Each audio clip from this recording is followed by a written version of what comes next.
might be a little more of a challenge, but you could totally pick that up. That's something that is commercially available, and it is a little bit more expensive because I think it is primarily used for construction, not for the landscape. Yeah, garden uses. But it has those stakes, and it actually has a little gap for you to put in the stake through the metal. So it kind of has like this little gap where you could slide the stake through the metal, and it'll securely hold it. A lot stronger than the composite stakes. In like construction projects, do they use those metal borders for brick patios or paver patios? Yes. Is that kind of where you see those at? Yeah. Yep. That's where you see it. I recall that. Yeah. So they're used to be more of a securing measure against like foot traffic or something heavier. Mm-hmm. So that's why I think the composite is a good option, because there is no real traffic there. There is no heavy pressure going on there. But if you are hitting it, it's going to have issues, like with the mower or whatever. Then it's going to come loose and it's going to pop out. So then that leaves us the last one, which I think is the most expensive, and it's the concrete border, which you can get it whatever design you want. You can make it look like a brick, or you can get it so it's stamped concrete, or you can get it even like rounded or just straight, just flat, or you have it like dimensional, so it goes high to low. Yeah, which is cool. The little Humpty do, the mower hump. And they can get it in different dyes and colors and textures, and so it's very versatile. The issue I have with it is that it is permanent. You spend a lot of money to have that way. And rhizomes can still get under there. Easy, yeah. Especially if they don't do the proper underneath foundational layers of it. So if they just put the concrete on top of the ground, and then it'll move and shift, and it looks bad over a long period of time. But then you can never really change your yard. Or it's harder to justify changing it. Yeah. And I would rather be able to be fluid and be able to change my yard however I want, and not be like, oh, well, I invested, I don't even know how much it would be, $3,000 to do a border? Yeah, depending on how much. That seems a little bit high, but like just a smaller residential place, maybe at least a 300-400, 500. Oh, okay. So I was always shooting it by a lot.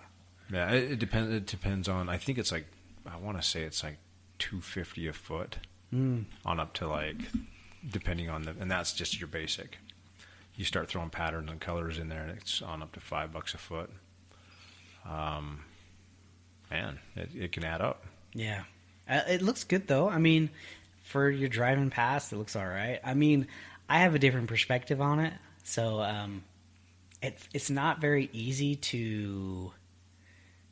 Most people will edge it, so it's from a maintenance perspective, it's a lot more work to have it as an edger. Like those other ones, you don't use an edger, you just use a trimmer, and it's a lot easier to use.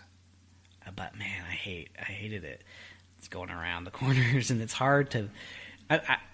I'm thinking mostly curvilinear. I've never really seen one geometric. I haven't either. I'm sure you could get it done. Yeah, but I've never seen it.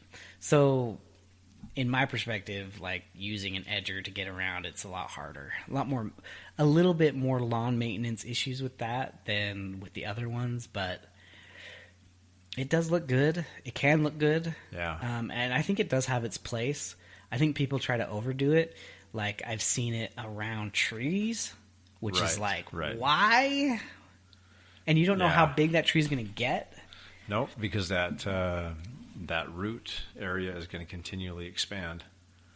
And it's going to become, so the tree ring should grow according to the drip line. Mm-hmm. So the bigger the tree gets, the bigger the tree ring should go. Mm-hmm. So if you plant a big old tree and you put one of those borders around it, as little, it looks good. But when that thing gets to maturity, the root system could just push it up and have it all crazy, and it's going to be like this tight little itty-bitty tree ring for this huge giant tree. It looks stupid. Temporary is what that is. Yeah. It's an expensive temporary solution. Yeah. So in my opinion, that's a dumb way to use it, but I would never use it other than around the house. Like the border, the foundation planting around the house. Anything other than that seems more of a static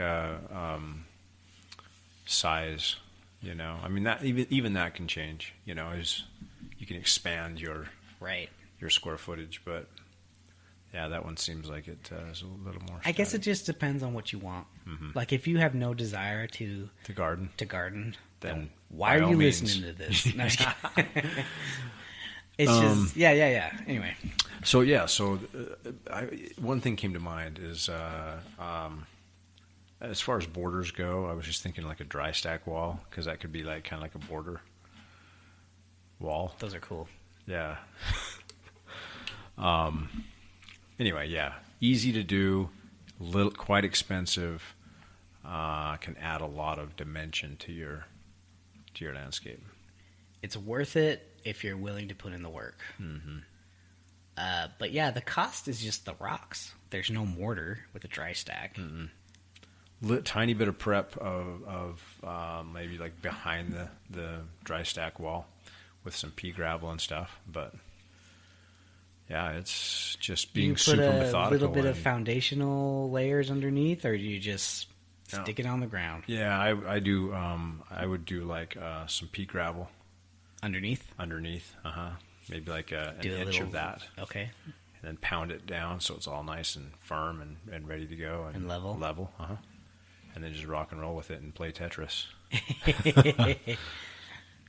Cool. Yeah. Anyway, throw that in there. Yeah. Well, that's borders, and we threw a little bit of our opinion in there. So if you don't like it, sorry.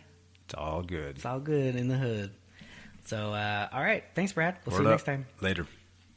All right. There you go. That's episode Garden Borders. I'm not even sure what number it is. Garden Borders. Hope you liked it. So I did want to say I put this out the other day on my Facebook group. So if you're a part of the Facebook group, there's little bonus footages. I actually did this ditch garden border, the very first one we talked about, on my own house. So you can come to Facebook and see it. come to Facebook. And yeah, it is a closed group though. All you have to do is in the search bar, search the Horticult, and two things will come up. One is our business page, and the other is the Facebook group. Anyone can join. There's just some questions, and it's a closed group, so I have to approve you if you want to join that. And there's like two questions, I think. One was like, what kind of gardening you like? Do you like flowers or vegetables? And then what's your favorite plant or something like that. So just to like weed out the weak, I guess. So come check that out. There's I have 3 videos up on that as I go through it, and I break it down and show you. And it really didn't take me that long. I thought, but we did this podcast before I did that to my yard, and I thought for sure it would take a long time. It wasn't very long. And it's the second time I've done that, and I've been in this house for almost 2 years. Not quite 2 years. Really not that much time. But you do see the rest of my garden that I have, my prized dwarf ginkgo. So if you want to go check that out, go search it on Facebook. Find me out. So come check it out. And that'll be it, man. And woman and child and everybody.